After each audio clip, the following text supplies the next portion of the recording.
ఈడుస్తున్నది ఎవరు? ప్రపంచ బ్యాంకుకి రుణం ఇవ్వద్దంటూ రాసిన లేఖల వెనక ఉన్నది నిజంగానే రైతులా లేక ప్రతిపక్షాల కుట్ర ఏమైనా దాగుందా? తాము స్వచ్ఛందంగానే భూములు ఇచ్చామని రైతులు చెప్తున్నారు. కేవలం 3% రాజధానికి భూములు ఇవ్వడానికి వ్యతిరేకమని చెప్తున్నారు. నిజంగా రైతులే లేఖ రాస్తే 3% మంది వాదన పట్టించుకునేలే లేక 97% మంది మాటకు విలువనివ్వాలా? అటు ఆంధ్రప్రదేశ్ రాజధానిలో భూ వివాదం ఏంటి? ప్రపంచ బ్యాంకుకు రైతుల పేరుతో లేఖ రాసిందెవరు?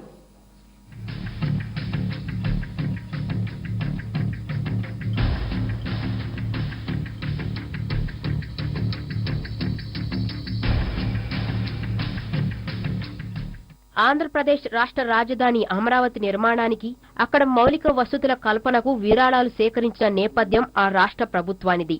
సింగపూర్, మలేషియా తదితర దేశాలకు చెందిన సంస్థలతో రకరకాల ఒప్పందాలు చేసుకున్న నేపథ్యం చంద్రబాబు ప్రభుత్వానిది. స్విస్ ఛాలెంజ్ అనే పేరుతో వినూత్న పథకానికి శ్రీకారం చుట్టారు. ల్యాండ్ పూలింగ్ తదితర పథకాల కింద ఆంధ్రప్రదేశ్ రాజధాని అమరావతి నిర్మాణానికి 26 గ్రామాల పరిధిలో అభివృద్ధి కార్యక్రమాలు చేపట్టేందుకు ఏషియన్ ఇన్ఫ్రాస్ట్రక్చర్ ఇన్వెస్ట్మెంట్ బ్యాంకు భాగస్వామ్యంతో 3,221 కోట్ల రూపాయల రుణం ఇవ్వడానికి ప్రపంచ బ్యాంకు ముందుకు వచ్చింది. దీనికి అదనంగా ఆంధ్రప్రదేశ్ ప్రభుత్వం 1,383 కోట్లు భరిస్తుంది. మొత్తం ప్రాజెక్టు వ్యయం 4,606 కోట్లు. ఈ నిధులతో రోడ్ల నిర్మాణం, డ్రైనేజీ వ్యవస్థ, సమాచార వ్యవస్థలు, విద్యుత్ వంటి మౌలిక వసతులు కల్పించాలని ప్రభుత్వం గతంలో ప్రణాళికలు రచించింది.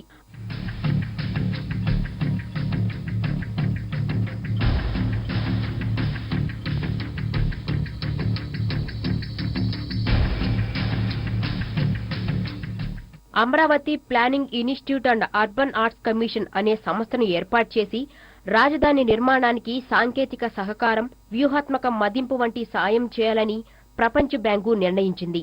కానీ రాజధాని నిర్మాణానికి రుణం తీసుకోవాలన్న ప్రభుత్వ వ్యూహానికి రైతు సమైక్య అడ్డుపడింది. గతంలోనే భూసేకరణ చట్టవిరుద్ధమని, దీనివలన రైతులకు అన్యాయం జరుగుతుందని ఈమెయిల్స్ పంపారు.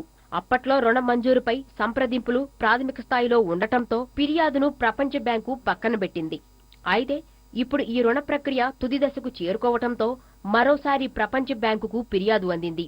ఈ ఏడాది మే 25వ తేదీన రాజధాని రైతుల పేరిట 3 వ్యక్తులు 22 పేజీలతో ఈమెయిల్ పంపారు. ఇందులో తెలుగు పత్రికల్లో వచ్చిన వార్తల క్లిప్పింగులు జత చేశారు. దీనికి మద్దతు పలుకుతూ 1,600 మంది సభ్యులు ఉన్న స్థానిక రైతు సమైక్య పేరిట మరో లేఖ పంపారు. ల్యాండ్ పూలింగ్ లో తమకు అన్యాయం జరుగుతుందని పేర్కొన్నారు. రాజధాని వల్ల పర్యావరణం దెబ్బతింటుందని పేర్కొంటూ లేఖ రాశారు. ఈసారి ప్రపంచ బ్యాంక్ దీనిపై దృష్టి సారించింది. రైతుల అభ్యంతరాలను పరిశీలించాలని ప్రపంచ బ్యాంకు తనిఖీల బృందం తాజాగా నిర్ణయం తీసుకుంది. చాలా ఘోరమైన చర్య అండి ఇది. ఎందుకంటే ఇప్పుడు 97% మా గ్రామంలో ప్రతి ఒక్క రైతు ఇష్టపూర్వకంగా ఇచ్చాం. ఇచ్చిన తర్వాత ఇచ్చిన వాళ్ళు ఎంతో బాధపడుతున్నారు. ఈరోజు మాకు జరిగే అభివృద్ధి మొత్తం కూడా కుంటుపడింది అనమాట. దీనివల్ల మాకు నష్టం, కానీ మిగతా వాళ్ళందరూ కొంచెం ఆలోచించాల్సిన విషయం ఇది. ఇది చాలా ఘోరమైనటువంటి చర్య అనమాట. ఇలాంటి ఏది చేయకూడదు. ఏదైనా కావాలంటే మాకు కొంచెం మేలు చేసే విషయాలుగా చేయాలి తప్ప ఇలా దొంగచాటుకు లెటర్లు రాసి వరల్డ్ బ్యాంక్కి ప్రతిదానికి ఆటంకం కలిగించకూడదు అన్నమాట. వరల్డ్ బ్యాంక్ నిధులు ఆ లెటర్ వల్ల 100 లెటర్లు వేస్తారట. వేసిన దానికల్లా ప్రతిదానికి నిధులు ఆగిపోతాయి అనేది మేము అనుకోవట్లేదు. చంద్రబాబు నాయుడు గారి దగ్గర ఆ సమర్థత ఉంది. ఆయన పట్టుదలతో చేస్తున్నాడు, కావాలనే ఉద్దేశంతో ఇక్కడ చేస్తున్నాడు. 67 సంవత్సరాల వయసులో కూడా ఆయన రాత్రిపూట 10:30కి వెళ్తుంటే మేము ఇక్కడ చూస్తున్నాం. మేము భోంచేసి వచ్చి చక్కగా షికారులకు వచ్చి ఇక్కడ కూర్చుంటే ఆయన 10:30 దాకా కష్టపడి సచివాలయంలో వెళ్తా ఉంటే మేము రాత్రిపూట ఇక్కడ చూస్తూనే ఉన్నాం. మా ఊర్లో నుంచి వెళ్తున్నాడు. రాత్రిపూట 10:30 వరకు ఆయనకి ఏం జరుపుకుంటున్నాడండి ఇక్కడ?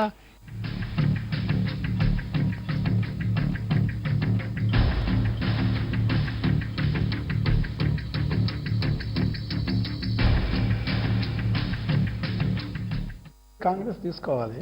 అమరావతి వెనకాల కుట్ర ఉందా, లేదంటే ప్రభుత్వమే అత్యుత్సాహంతో ప్రతిపక్షం మీద ఆరోపణలు చేస్తుంది? ఈ అంశానికి సంబంధించి చర్చలో బంధుకు ప్రస్తుతం అంతా ఉన్నారు వేల్పూరి శ్రీనివాస్, తెలుగుదేశం పార్టీ నాయకులు, తులసిరెడ్డి కాంగ్రెస్ పార్టీ అధికార ప్రతినిధి. మరి కాసేపట్లో మనతో జాయిన్ అవుతారు నారాయణమూర్తి, వైఎస్ఆర్ కాంగ్రెస్ పార్టీ నాయకులు. శ్రీనివాస్ గారు ఏమంటారు? మీరు సృష్టించిన ప్రచారమా లేదా ఆధారాలుండి మీ పార్టీ అంటుందా? తెలుగుదేశం పార్టీ ఎప్పుడూ కూడా ఎన్నికలప్పుడే రాజకీయాలు చేస్తుంది, తర్వాత ప్రజా సంక్షేమం కోసమే పనిచేస్తుంది. అంతేకాకుండా కొత్తగా ఏర్పడినటువంటి ఈ రాజధానిని ప్రపంచ స్థాయిలో అన్ని హంగులతో ఏర్పాటు చేయాలనే లక్ష్యంతో చంద్రబాబు నాయుడు గారు ప్రయత్నం చేస్తుంటే ప్రతిపక్షం మటుకు ఏదో ఒక విధంగా మొదటి నుంచి కూడా మేము అమరావతికి వ్యతిరేకమైనటువంటి ఇండికేషన్ చాలా స్పష్టంగా ఇచ్చారు. అంటే వాళ్ళ తెలుగుదేశం పార్టీ ఆరోపణను కాదు, ముఖ్యంగా వైఎస్ఆర్ పార్టీ అమరావతి రాజధానిని మొదటి నుంచి కూడా వ్యతిరేకిస్తుంది. ఆ పార్టీలో పోటీ చేసినటువంటి వ్యక్తులు కూడా మరి అమరావతి దాని మీద కోర్టులో పిటిషన్ వేయడం జరిగింది. మొదటి నుంచి కూడా అమరావతి అంటే మొదటి నుంచి కూడా తెలుగుదేశం పార్టీ రాజధానికి వ్యతిరేకమైనది చాలా స్పష్టం. అంటే క్రైమ్లో వాడే మోడెస్ ఆఫ్ అప్రెండి తరహాలో మీరు ఒక స్కెచ్ని దాని చుట్టూ వేశారా, లేకపోతే ఈవేళ రిజర్వ్ బ్యాంకుకి రాసిన లేఖల వెనకాలన్నది వైసీపీ అన్న ఆధారాలు ఏమన్నా అధికార పార్టీ సంపాదించిందా? అంటే ప్రపంచ బ్యాంకుకి రైతుల ముసుగులో వైసీపీ రాసిందన్న విషయం అందరికీ తెలిసిన విషయమే. ఎవరికి మాకు తెలియదు, నేను అనేది మీకేమన్నా తెలుసా? వైసీపీ రాసిందన్న నిజం మీకేమన్నా తెలుసు? ఎందుకంటే రైతుల విషయంలో రైతులంతా కూడా 99% రైతులంతా కూడా 34,000 ఎకరాలు రాజధానికి ఇచ్చారు. ఉన్నటువంటి ఒక 0.5% 1% మటుకు కొంతమంది వైసీపీ మద్దతుదారులు ఉన్నారు. వారు కూడా సైలెంట్గా ఉన్న పరిస్థితుల్లో వైసీపీ నాయకులు అక్కడికి వచ్చి వాళ్ళని రెచ్చగొట్టి రాజధాని ఏ విధంగా అయినా కూడా అడ్డుకోవాలి. ఇష్యూ డైవర్ట్ చేసిన నేను అడిగింది, ప్రపంచ బ్యాంకు ఈవేళ ఒక కమిటీని వేసి మరీ విచారణకు వస్తోంది. అసలు ఆ బ్యాంకుకి లేఖ రాసింది వైసీపీ అన్న మీ అభియోగానికి ఆధారం ఉందా, లేదంటే ఆరోపణ? అంటే రాజధానిలో రైతులు ఎప్పుడూ కూడా రాజధాని వ్యతిరేకంగా ఎవరూ కూడా లేరు. మొదట్లో కొన్ని అబ్జెక్షన్స్ ప్రతిపక్షాలు రేజ్ చేయటం వల్ల రైతులు కొన్ని అపోహలకు గురైన మాట వాస్తవం. తరువాత రైతులంతా కూడా యాక్సెప్ట్ చేయటం జరిగింది. అయితే రైతులకి లేనిపోయిన క్రియేట్ చేసి ఈ రాజధాని వల్ల మీకు నష్టం ఉంది అని చెప్పేసి ప్రతిపక్ష పార్టీలకు సంబంధించిన ముఖ్యంగా చెప్పాలంటే వైసీపీ ఒకటే, వేరే ఏ రాజకీయ పార్టీలు కూడా. నేను అడిగింది రిజర్వ్ బ్యాంకుకి లేఖ రాసింది వైసీపీ అన్న ఆధారం మీ దగ్గర ఉందా ఊహిస్తున్నా? ఎందుకంటే గతంలో కూడా రాజధాని మీద కానీ ముఖ్యమంత్రి చంద్రబాబు నాయుడు అమెరికా వెళ్ళినప్పుడు అక్కడ కూడా వీళ్ళు మెయిల్స్ పంపటం, తర్వాత రాజధానికి మనుషులు కూడా రావద్దని మాకు సంబంధం లేదని అనేక ప్రయత్నాలు వైసీపీ చేసింది. వేరే మేము ఇంకో పార్టీ చేసింది మేము బ్లేమ్ చేయట్లేదు. ఆ పార్టీ ఒకటి కాదు 10 చేసింది కాబట్టి ఇది కూడా వాళ్లే. అమెరికాకి లేఖలు కూడా మేము రాయలేదు, ఎవరో కడుపు మండిన వాళ్ళు రాసుంటారని వైసీపీ అని ఇవాళ కూడా దీంతో మాకు సంబంధం లేదంటోంది. మరి మీరు వైసీపీనే అని ఏలెత్తి చూపెట్టడానికి ఆ ఎవరైతే రైతుల పేర్లు రిజర్వ్ బ్యాంక్ చెప్తోందో వెరిఫై చేశారా, వాళ్ళతో ఏమైనా కలిశారా? అలా కలవకుండా మీకుగా ఆరోపణ చేస్తే అది రాజకీయ కక్ష సాధింపోతుంది, కానీ నిజాయితీగా ఆరోపణ చేసినట్టు అవుతుంది. రైతులు ఎవరో కూడా లేఖలు రాసి మా పేర్లు చెప్పొద్దు అనేటువంటి పరిస్థితి లేదు. కేవలం దీంట్లో రాజకీయం ఉంది కాబట్టి అది కూడా ప్రపంచ బ్యాంకుకి, అమెరికాలో ఉన్నటువంటి ప్రపంచ బ్యాంకుకి లేఖలు రాశారు. దీని వెనుక పెద్ద కుట్ర లేకుండా రైతుల స్థాయిలో జరిగేది కాదన్న విషయం వాస్తవం. రైట్. తులసిరెడ్డి గారు మీరేమనుకుంటున్నారు? అధికార పార్టీ తప్ప వైసీపీ తప్ప? ఇప్పుడు ఆడలేక మద్దల ఓడని ఒక సామెత ఉంది. వంట చేసే చేతగాక వంట పాత్రలు బాగా లేవు అన్నట్టుంది. ఇది చేతగాని వ్యవహారం తప్ప ఇది సాకు. మామూలుగా చంద్రబాబు నాయుడు గారు ఏం చెప్పారు, ప్రపంచ అంతర్జాతీయ స్థాయి రాజధాని నిర్మిస్తాము, మిగతా రాష్ట్రాలు అసూయపడే విధంగా నిర్మిస్తాము అని, మొత్తం మిగతా దేశాలు మిగతా రాష్ట్రాలు అని ఆయన పిట్టల ద్వారా ప్రసంగాలన్నీ చేశాడు. ఆల్రెడీ 5 ఏళ్లలో 3 ఏళ్ళు అయిపోయింది. ఈ 3 ఏళ్లలో చేసింది ఏమంటే వర్షం పడితే కారిపోయే ఒక తాత్కాలిక అసెంబ్లీ భవనము, తాత్కాలిక సచివాలయం చేశాడు. ఇంకా ఉండేది 2 ఏళ్లే. ఈ 2 ఏళ్లలో వచ్చేసి ఇంకా పర్మనెంట్ శాశ్వత భవనాలు అవన్నీ ఇంకా అవుతాయో కావో ఆయనకే భయంగా ఉంది. ఒకవేళ అయినా కానీ అది అంతర్జాతీయ స్థాయి విశ్వవిఖ్యాత అనేటివి ఉండదు. కాబట్టి రేపు ప్రజలు వచ్చేసి నువ్వు ఆ రోజు బ్రహ్మాండంగా వచ్చేసి అంతర్జాతీయ స్థాయి అమరావతి నిర్మిస్తున్నావే ఏంది అని అడిగితే గనా ఏం చెప్పాలా? అప్పుడు దానికి ఒక సాగు కోసం వచ్చేసి ఈ విధంగా నేను వచ్చేసి కట్టు బట్టలతో పంపిస్తే వచ్చేసి నా యొక్క శక్తి సామర్థ్యాలతో నేను వచ్చేసి హైదరాబాద్ చూసి ఏం చేశాను సైబరాబాద్ను ఆ విధంగా చేస్తామనుకుంటే ఈ విధంగా ప్రతిపక్షాలు వచ్చేసి అడ్డుపడుతున్నాయని మా పులిందల్లో ఒక సామెత ఉంది, కనం కింద కుంటోడు అనే సామెత. అంటే కనం ఎక్కాల బస్సు, ఆడ కుంటోడు వచ్చేసి కింద ఉంటాడు, వాడు కుంటితనం కనపరాకుండా వాడు కమ్మడి కప్పుకుంటాడు, మీసాలు పెద్ద పెట్టుకుంటాడు, బొర మీసాలు పెట్టుకుని నేను లేస్తే మనిషిని కాదు అంటాడు అని బెదిరించుకొని రౌడీజంతో ఉంటాడు.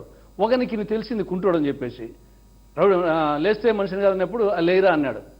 నమస్కారం పెట్టి నన్ను ఏదో బొద్దరు స్వామి వచ్చేసి నన్ను వదిలిపెట్టి ఎవరు చెప్పాలి స్వామి అన్నట్టుగా ఈయన నన్ను కన్నా ప్రతిపక్షాలు అడ్డుపడకుంటే ఇవాళకే వచ్చేసి అంతర్జాతీయ స్థాయి చేసిండేవాడిని, అని, కానీ అవి అడ్డుపడే కాబట్టి ఏం చేయలేకపోయానని చెప్పేసి సాకు, అంటే కుక్కలు చెప్పులు వెతకును, నక్కలు బొక్కలు వెతకును, చంద్రబాబు నాయుడు గారు టీడీపీ నాయకులు సాకులు వెతకును సొమ్ము తిన్నట్లు సాకుల కోసం వచ్చేసి ఇవన్నీ వ్యవహారాలు తప్ప మా దగ్గర సరుకుంటే రైతులు పంపిస్తేనేమి, ప్రతిపక్ష పార్టీ పంపిస్తేనేమి, ఎవరో కడుపు మండినోడు పంపిస్తేనేమి, మన దగ్గర సరుకుంటే ఏమొచ్చేసాడు పోయి గ్రీన్ ట్రిబ్యునల్లో ఫైట్ చేయొచ్చు. ఒకవేళ పోయినా అనుకున్నాం అనుకోండి, వరల్డ్ బ్యాంక్ దగ్గర మన సరుకుంటే వరల్డ్ బ్యాంక్ దగ్గరికి పోయి చెప్పకూడదా, రిజర్వ్ బ్యాంక్ చెప్పకూడదా?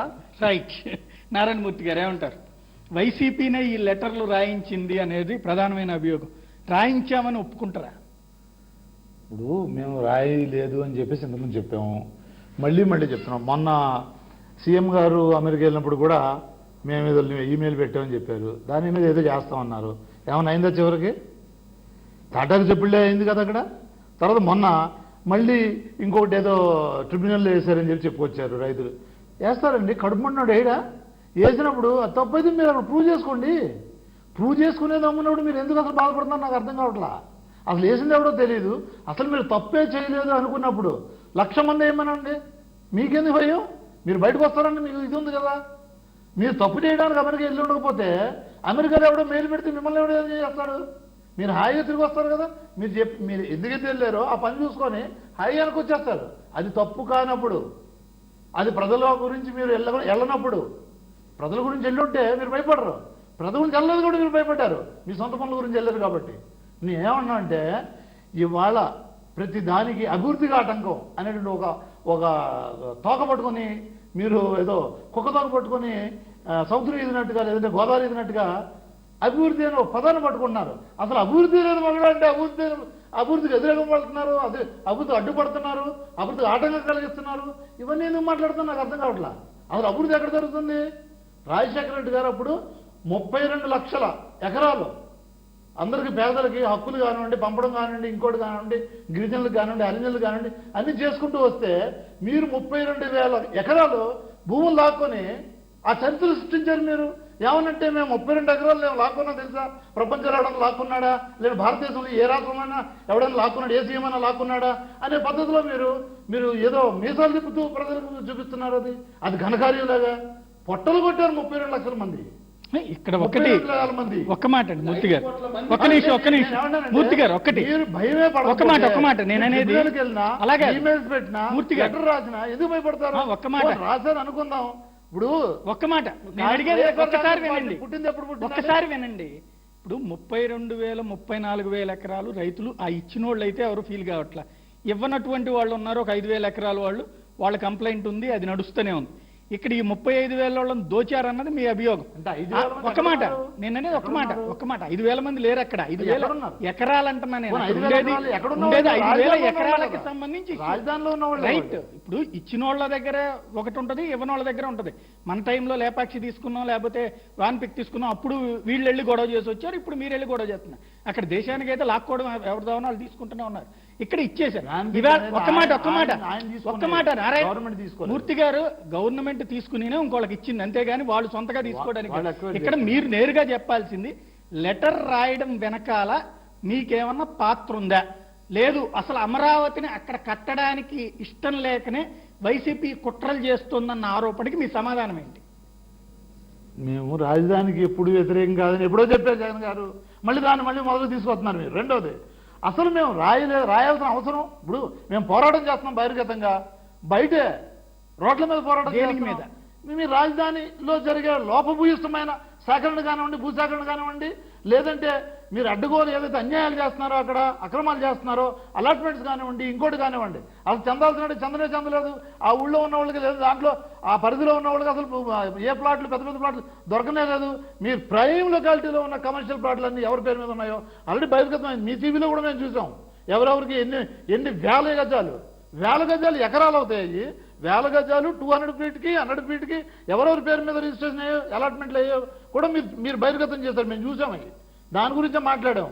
నేనేమంటానంటే మీరు లెటర్ మేము రాయించలేదని ఆల్రెడీ చెప్పాము. మీరు రాయించినా కూడా ఒకవేళ ఇప్పుడు వైఎస్ఆర్ కాంగ్రెస్ పార్టీ పుట్టింది ఎప్పుడు? అసలు తెలుగు అసోసియేషన్లో ఇంటర్నేషనల్గా పుట్టిన ఎప్పుడు? తెలుగు జాతి పుట్టింది ఎప్పుడు? వాళ్ళందరూ తెలుగు వాళ్ళు కదా. వాళ్ళకి ఏదైనా అన్యాయం జరిగితే అది చంద్రబాబు నాయుడు గారు గవర్నమెంట్ చేస్తే అంటే వాళ్ళు రాయకూడదా? Right. తెలుగు వాడికి రైట్ లేదా? అంటే ఇంగ్లీష్ వాడో లేదంటే తమిళ వాడికే రాయాలి. రైట్ అంటే ఆ రైట్ ఉంది కాబట్టి వాళ్ళు రాశారంటారా, లేకపోతే వాళ్ళకి ఆ రైట్ ఉంది కాబట్టి మీరు సపోర్ట్ చేశారంటారా? ఎవరైనా కూడా నేను అడిగేది వాళ్ళకి ఆ రైట్ ఉంది కాబట్టి మీరు సపోర్ట్ చేశారా? మీరు చేసే అన్యాయాలు ఎవరైనా రాసినా సపోర్ట్ చేస్తారు. రైట్. చాలా స్పష్టం. తోట చంద్రశేఖర్ గారు ఏలూరు ఎంపీగా కంటెస్ట్ చేశారు వైఎస్ఆర్ పార్టీ నుంచి. ఆయన కూడా రాజధాని మీద వేశారు. అనేక సార్లు వైఎస్ఆర్ పార్టీ నాయకులు రాజధాని మీద వాళ్ళ విషయం కక్కిన విషయం అందరికీ తెలుసు. ఇవాళ ఎవరు ఎన్ని ఆరోపణలు చేసినా, ఎన్ని లేఖలు రాసినా రాజధాని మీద దగ్గర 700 పిటిషన్లు వేశారు.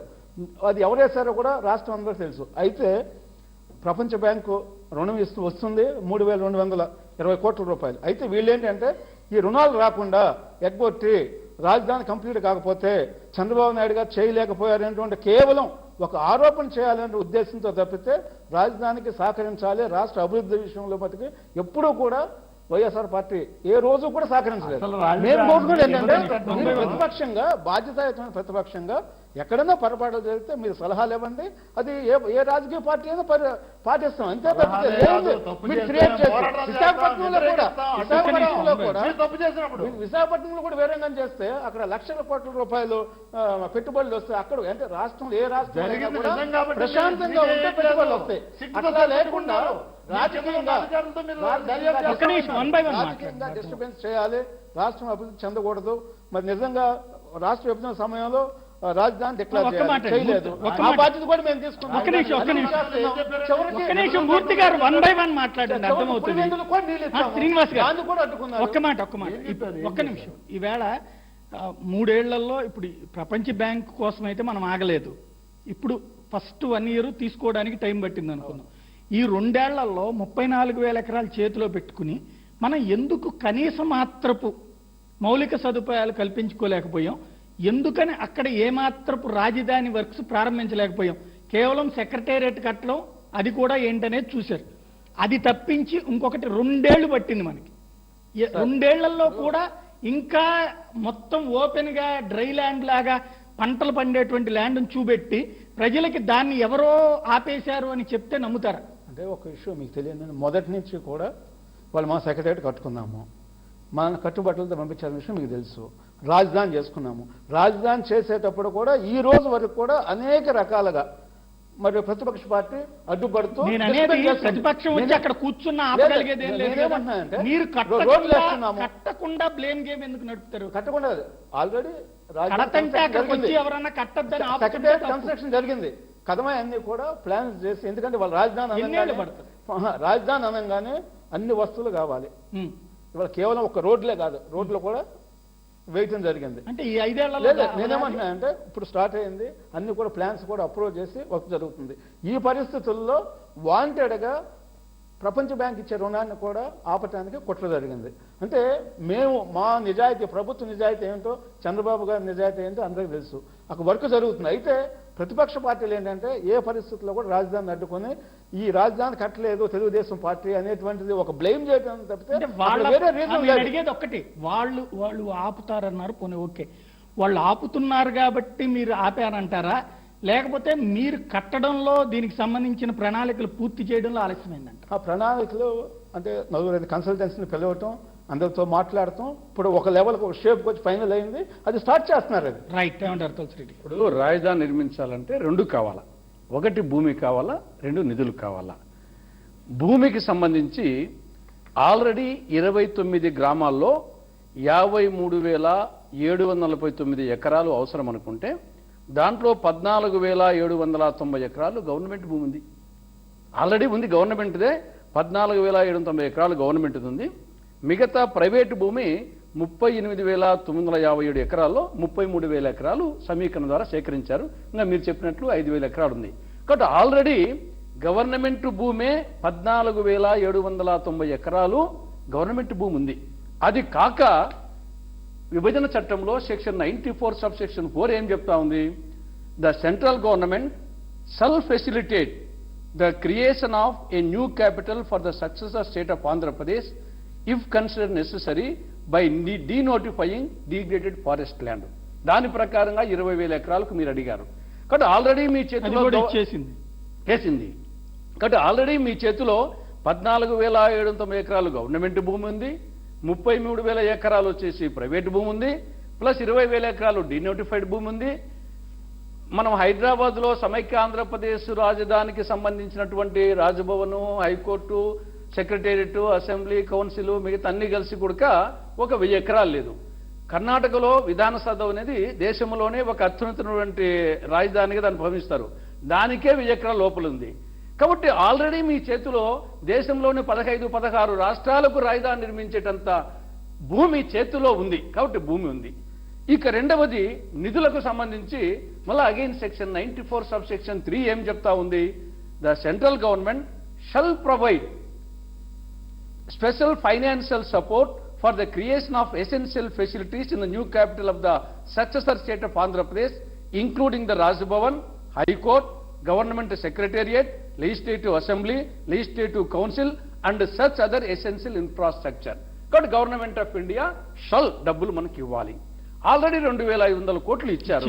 కాబట్టి ఆల్రెడీ భూమి ఉండిపోయా, డబ్బు 2,500 కోట్లు ఆల్రెడీ ఉండిపోయా, మిగతా అమౌంట్ వాళ్ళు ఇవ్వాలా. నీకు భూమి కోసం వచ్చేసి ఒకరి మీద నిందలు వేయాల్సిన అవసరం ఏమొచ్చింది? డబ్బు కోసం వచ్చేసి ప్రపంచ బ్యాంకు దగ్గరికి పోవాల్సిన అవసరం ఏమొచ్చింది? ఆల్రెడీ 1,16,000 కోట్ల రూపాయలు హైవేలు కూడా ఇవ్వడానికి ఒప్పుకున్నారా? చుట్టూతది కేంద్రమే కన్స్ట్రక్ట్ చేయడానికి.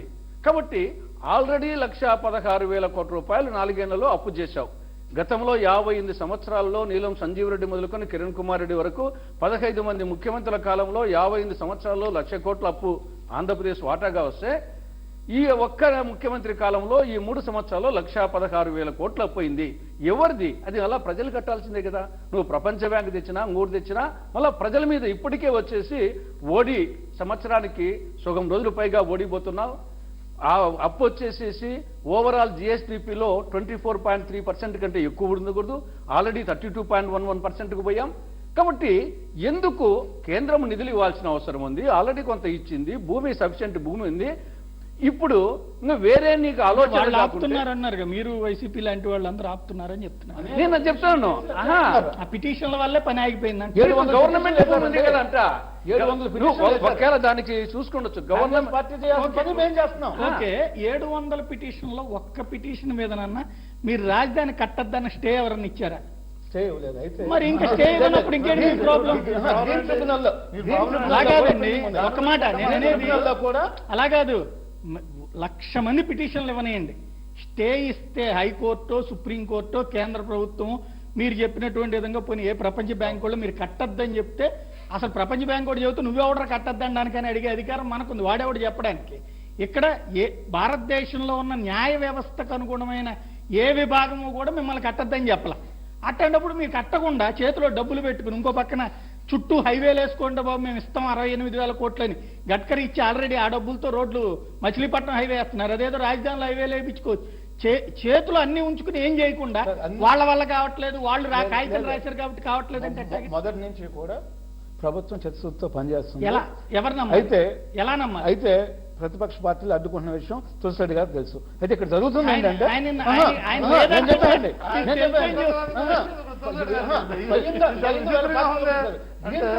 పెండింగ్ ఉన్నాయి.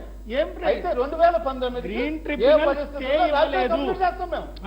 ట్రిబ్యునల్ స్టే ఇవ్వలేదు. రెండవది మీరు చెప్పినటువంటి డిజైన్లు పూర్తి కావాలంటే 7 నుంచి 10 సంవత్సరాలు పడుతుందని ఆ డిజైన్ తయారు చేసినోడే చెప్తున్నాడు. మరి మీరు 2019 కల్లా అయిపోద్ది అంటారు. ఏమవుతుంది? పునాది అవుతుందా? నేను అనేది డిజైన్ ని ఆచరణలో పెట్టి చూపించాలంటే మినిమం 7 to 10 years పడుతుంది. ఓవరాల్ ఆ గ్రాఫిక్ లో మీరు చూపించిన బొమ్మ కరెక్ట్ కనబడాలంటే 15 ఏళ్ళు పడుతుందని ఆ బొమ్మ గీసిన వాళ్ళే చెప్పారు. పోలవరం 40 సంవత్సరాల నుంచి పెండింగ్ ఉన్న విషయం మీకు తెలుసు. చెప్తున్నా ఇవాళ యుద్ధ ప్రాతిపదికన చేస్తున్నాం. అట్లాగే రాజధానిని మనకి ఇమీడియట్ గా కావాలి కాబట్టి టెంపరీ రాజధాని కన్స్ట్రక్ట్ చేసుకుందాం. మన పర్మనెంట్ రాజధాని కూడా పూర్తి చేస్తారు. 3 సంవత్సరాల్లో రాజధాని పూర్తి అవ్వాల్సింది 3 సంవత్సరాల్లో మీరు ఎన్ని బిల్డింగ్ రాజధాని అంటే 3 సంవత్సరాలు ఇవన్నీ జరగడానికి టైం పడుతుంది. 3 సంవత్సరాల్లో పోలవరం ప్రాజెక్ట్ కడతాను యుద్ధ చట్టంలో ఉంది క్లియర్ గా. 3 సంవత్సరాల్లో రాజధాని పూర్తిగా వాళ్లే కడతా ఉన్నది. అంటే ఈ అప్పులు తెచ్చిన డబ్బులు మీరు తినడానికా లేదా రాజధాని కట్టడానికా? పూర్తిగా రాజధాని కట్టడానికి మేము సహాయం చేస్తామని చెప్పేసి అన్ని ఇన్స్టిట్యూషన్స్ ఇప్పుడు మన సాయి చదివినట్టుగా మొత్తం మేము సహాయం చేస్తాము రాజధానికి అని చెప్పేసి వాళ్ళు చెప్తే 17,000 ఎకరాలేమో ఇక్కడ మామూలు భూమి, తర్వాత 20,000 ఎకరాలు డీనోటిఫైడ్ భూమి ఉండగా 37,000 ఎకరాలు ఉండగా మీరు మళ్ళీ 55,000 అంటే 60,000 ఎకరాలు మీరు ఏం చేయడానికి అసలు 10 ఎకరాల్లో మీరు ఇంకా కట్టలేదు. పోనీ కట్టారు అనుకో, ఒక బిల్డింగ్ కట్టారు, ఆ కట్టిన దానికి మొత్తం వర్షం వస్తే పైనుంచి కింద మొత్తం కారిపోతుంది. మరి సీఎం గారు క్యాబిన్ లో వచ్చింది బయట దీని మొత్తం అంతా నాశనంగా పనులు చేశారు. అంటే మీరు ఎందుకోసం కడుతున్నారో తెలీదు, ఎంతలో కడుతున్నారో తెలియదు, మీకే అవగాహన లేదు. రాజధాని దాని గురించి కన్స్ట్రక్షన్ మీద కూడా పైపులు వైపు అనేక రకాల ఎక్కడా లేదు. జగన్మోహన్ రెడ్డి గారు ఒక్క నిమిషం లోపభూయిష్టం వేగ్ ఎలిగేషన్ ప్రతిసారి కూడా అమెరికాకి చంద్రబాబు వెళ్ళినప్పుడు లెటర్లు రాశారని చెప్పారు. దాని సంగతి ఏందో తెలుస్తాం, వాళ్ళు ఎవరనేది ఎవరిని వదిలిపెట్టమన్నారు. అసలు ఇంతవరకు ఆ ఎవరనేది మీరు ఆరా తీయడం బిగిన్ చేశారో ఏంటో కూడా ఎవరికి తెలియదు. మళ్ళీ మీరు మన పైపుల్ది ఎవరు కోసారో వాళ్ళ సంగతి తెలుస్తామని ఒక సిఐడి వేశారు, సిట్ అనుకుంటారు. అది సిట్టే, అదే CID special investigation team SIT అని పెట్టారు. ఆ ఎస్ఐటి సిట్ అని కూర్చుంటూనే ఉంటది.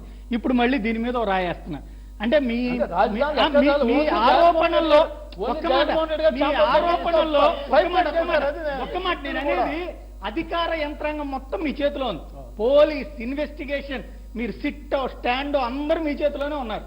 కూర్చోబెట్టుకుని ఇవాల్టి వరకు రాజధానిలో భూములు తగలెట్టినప్పుడు వైసీపీ అన్నారు, లేదు అక్కడ మద్యం సిండికేట్లకు సంబంధించి మరణాలు జరిగినప్పుడు దీని మీద స్పెషల్ దర్యాప్తు, అలాగే కాల్మనీ దర్యాప్తు, తుని అన్ని సిట్టే, ఇవాళ కూడా మళ్ళీ మీరు సిట్టే.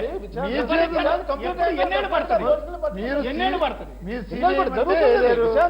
జనాలు నమ్మచ్చా?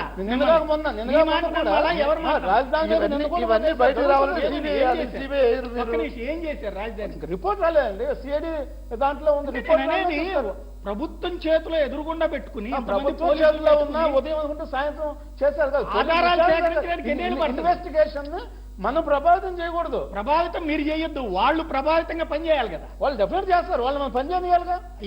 రోజు వాళ్ళ మీద తుని తగలబడి ఎన్నేళ్ళు బొగదేసి ఆఫీస్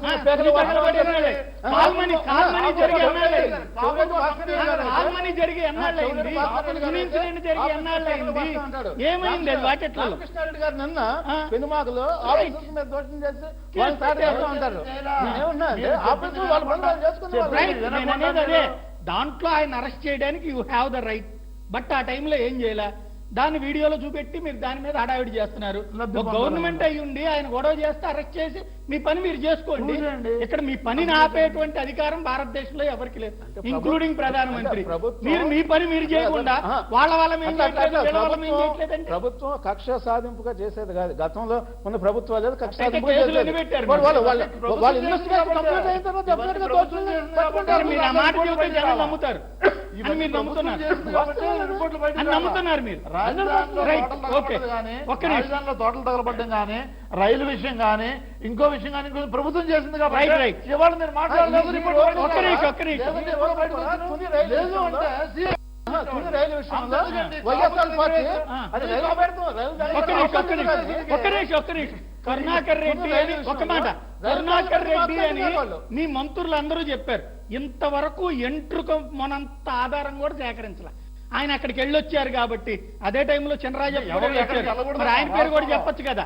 కుట్ర చేశారంటే ఇక్కడ 24 గంటలు ఒక బ్లేమ్ గేమ్ తప్పించి ఒక్క సాక్ష్యం కూడా సేకరించలేని మీ పోలీస్ అసమర్థత, మీ ప్రభుత్వ అసమర్థత, లేదా కేవలం రాజకీయ దురద తప్పించి ఇంకేం లేదా ఇందులో? తుల్లో రైలు ఎవరు తగలబెట్టారన్న విషయం రాష్ట్రం మొత్తం ఎవరికి తెలియదు. మీ మాట తప్పించి ఎవరికి తెలియదు. తుల్లో రైలు తగలబెడతాం అది కరెక్ట్ అన్న కదా. అది తప్పదు.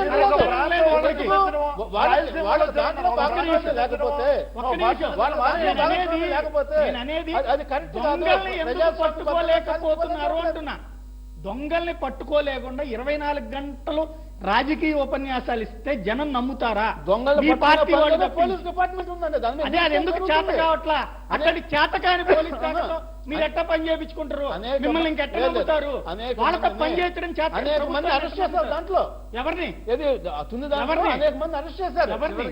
అయితే పెద్ద ఎవరిని? తలకాయలు పెద్ద తలకాయలు ఎవరైతే ఉన్నారో వాళ్ళు కూడా వస్తారు ఉద్యమం బయటికి. చేసి ఊరేగింపు చేసిన వాళ్ళని అరెస్ట్ చేశారు కానీ తగలబెట్టినోడు, ఇదిగో పెట్రోల్ పట్టుకొచ్చినోడు ఈడు, లేకపోతే నిప్పు పెట్టినోడు ఈడు అనేది ఒక్కళ్ళని కూడా అరెస్ట్ చేశారు. కర్త కర్మ క్రియ ఎవరనేది అందరూ తెలుసు. మీ పార్టీ అది ఎవరండి? వీళ్ళేం ఎవరు? అదే ఆధారాన్ని చూపెట్టారా? మీ కార్యకర్తలే చేసి ఉండే 4 రోజులు అయితే అది. పాపం పడి 4 రోజులు అయితే అందరూ వస్తారు రైట్, బయటికి. రైట్. మీ ప్రభుత్వం మీ ఒక్క కార్యకర్తలు నిమిషం, ఏమనాలి? అందుకని బయటికి రాలేదు. లేదు, నీ పని Definitely బయటకు ఒక్క నిమిషం, వస్తారు. ఒక్క నిమిషం. ఇది వాళ్ళిద్దరూ ఒకళ్ళ మీద ఒకళ్ళు బ్లేమ్ అనేటువంటి దాంట్లో కాంగ్రెస్ ప్రశాంతంగా ఉందా, లేకపోతే కాంగ్రెస్కి ఏమన్నా దాని మీద ఒక ఆలోచన ఉందా ఈ 2 ఇష్యూస్ లో? మేము మొదటి నుండి కూడా అధికార పార్టీ వైఫల్యం చెందింది, ప్రతిపక్ష పార్టీ పాత్ర పోషించడంలో అది వైఫల్యం చెందింది. కాకపోతే మాకు అసెంబ్లీలో సంఖ్య లేదు, లోక్సభలో సంఖ్య లేదు. మా ప్రయత్నం వచ్చేసి మేము సమయం వచ్చినప్పుడు వచ్చేసి ప్రభుత్వ వైఫల్యాలను మేము చెప్తున్నాము, ప్రతిపక్ష పార్టీ యొక్క వాళ్ళ ప్రతిపక్ష పాత్ర పోషించడంలో వైఫల్యం చెప్తున్నాము. కానీ అంత మాత్రం చేత వచ్చేసి ప్రతిపక్ష పార్టీ చెప్పిందల్లా తప్పనివి చెప్పము. వాస్తవాలు ఉన్నప్పుడు, ప్రభుత్వ వైఫల్యమైనప్పుడు మేము చెప్తాము, వాళ్ళు చెప్తారు, వామపక్షాలు చెప్తారు, తర్వాత ప్రజా సంఘాలు. కాబట్టి ఇక్కడ మీరు చెప్పినట్లు ఒక 5-6 ఇష్యూస్, తుని సంఘటన కానీ, కాల్మని కానీ, పంటలు కాల్చింది కానీ, ఇప్పుడు పైపు కోసింది కానీ, ఇవన్నీ వచ్చేసి సాకున్నా ఉండాలా, అసమర్థతన్నా ఉండాలా, 2 కలిసిన్నా ఉండాలా. ఖచ్చితంగా వచ్చేసి గవర్నమెంట్ మీ చేతిలో ఉంది కాబట్టి మీరు వచ్చేసి దాన్ని మరి నిరూపించలేకపోయినారంటే మీ అసమర్థతన్నా ఉండాలా, లేకుంటే దాంట్లో అబద్ధం కాబట్టి ఆ అబద్ధం అన్నా ఉండాలా, దాన్ని కప్పిపుచ్చుకోవడానికి రకరకాల సాకులన్నా చెప్తా ఉండాలా, 2 కలిసన్నా ఉండాలా. కాబట్టి ఇక్కడ ఓవరాల్గా అయినది ఒకటి, అనుకున్నది ఒకటి, బోల్తా కొట్టిందిలే బుల్బుల్ పిట్ట అని ఆయన ఏదో వచ్చేసి ఇది రియల్ ఎస్టేట్ వ్యాపారం చేసుకుని రైతుల భూములతో కొన్ని వేల కోట్ల రూపాయలు సంపాదించాలా, వచ్చే ఎలక్షన్ ఖర్చు పెట్టుకోనుకున్నాడు. అట్నే ప్రపంచ బ్యాంకు ఇంకో చట్టం రుణం తెచ్చి దాంట్లో ఏదో కమిషన్ కొట్టి అనుకోని ప్రయత్నాల్లో కొన్ని సక్సెస్ అవుతున్నాడు, కొన్ని బెడిసి కొడుతున్నాయి. దాంట్లో బెడిసి కొట్టింది. ఒకవైపున అమరావతి చుట్టూ అల్లుకున్నటువంటి పొదరింటిని అడ్డంగా దెబ్బతీస్తున్నటువంటి వైఎస్ఆర్ కాంగ్రెస్ పార్టీ అన్నది తెలుగుదేశం పార్టీ చెప్తున్నటువంటి మాట. కాకపోతే ఆధారాలు చూపించి మాట్లాడమంటోంది వైసీపీ. కానీ ప్రజలే అర్థం చేసుకున్నారని తాము చెప్తోంది నమ్ముతున్నారని తెలుగుదేశం మాట. మరి నిజాన్ని ప్రజలు ఏ విధంగా అర్థం చేసుకుంటారు రానున్న రోజుల్లో తేలాల్సింది. ఇది అంశానికి సంబంధించి చర్చ. తాజా అప్డేట్స్ సొరకతపల్లి మరకాసపట్లో మేము ఉన్నట్టు చూస్తూనే ఉండండి.